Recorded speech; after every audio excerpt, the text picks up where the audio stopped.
Hello বন্ধুরা, আজকে আমি তোমাদেরকে একটা শিকারি কুকুর আর একটা গৃহপালিত কুকুরের গল্প শোনাবো। তো দেরি না করে গল্পে চলে যাই। একটা গ্রামে একটা শিকারির দুইটা কুকুর ছিল। একটা ছিল শিকারি জাতের, তাই সে তাকে নিয়ে প্রায় শিকারে যেত, আর অন্য কুকুরটি বাড়িতেই থাকতো। ঘুরে ফিরে সে মনিবের বাড়ি পাহারা দিত।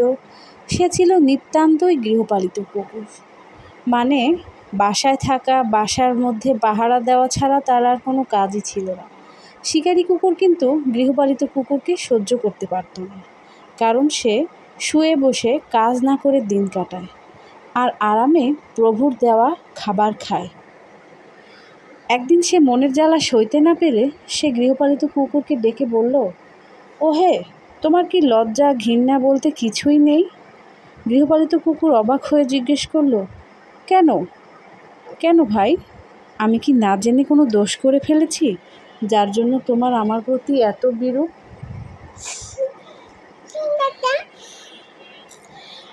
রাগে শিকারি কুকুর বলল, দোষ নয় বুঝি? রীতিমতো ঘাড় ভাঙা ঘাটুটি খেটে আমি শিকার করে আনছি, আর তুমি ঘরে বসে বসে তা এমনিই খাচ্ছ। এটা তো ঠিক নয়। আমি কষ্ট করছি, কিন্তু তুমি বিনিময়ে কোনোই কষ্ট করছো না।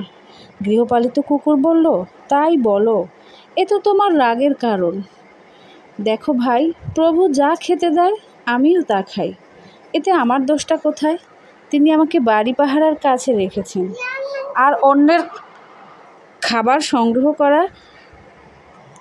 খাবার সেটাই খেতে শিখিয়েছেন। আমিও তাই করছি। এতে দোষ যদি বলতে চাও, তবে সেটা করেছেন আমার প্রভু। আমার প্রভু আমাকে যেভাবে রেখেছেন আমি ঠিক সেভাবেই থেকেছি।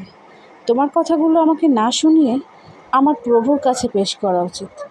তিনি যা ভালো মনে করবেন সেটাই করা উচিত। প্রভু যদি আমাকে কাজ করা শেখাতো, তাহলে আমি কাজই করতাম। তো এই গল্প থেকে আমরা কি শিখলাম?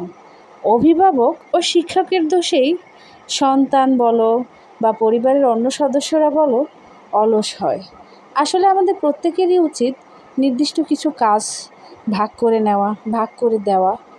এখানে যদি আমরা বলতে চাই যে শিকারি কুকুরটা আসলে বেশি কষ্ট করছে আর গৃহপালিত কুকুরটা কোনো কষ্টই করছে না, এমনটা কি আসলে ঠিক? তোমাদের কি মনে হয়?